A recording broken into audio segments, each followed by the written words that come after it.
Tempers flare at a Republican town hall near Salt Lake City, Utah. Congressman Jason Chaffetz tried to hold the open forum last night, but was met by at least 1,000 angry protesters, some shouting and chanting, furious over his support for President Trump. Alicia Acuna is live in Denver with more. Alicia, this was likely not the homecoming that the congressman expected.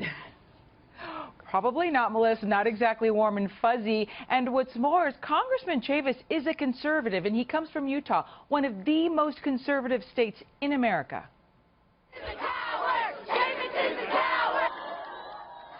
So many protesters showed up. Many could not even get in the building, angry over actions by the new president, including the executive order limiting travel from 7 Muslim countries, and specific to Utah, lack of protections of public lands. Everyone can complain and all that kind of stuff, but if you don't show up and kind of put your money where your mouth is, no one's going to change anything. Chaffetz was reelected to his 5th term in November. His district includes some of the suburbs around Salt Lake City. Melissa? Yeah, we don't even know necessarily what groups those were. I mean, there you go. Things weren't much better for the congressman inside, though, right?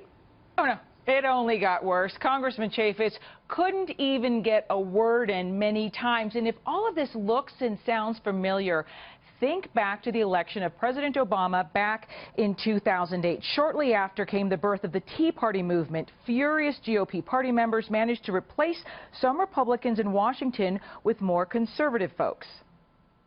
I think it's crucial that he comes back to Utah and talks to the people that he's representing. And that way he can take our interests, our concerns, and take those back to Washington with him.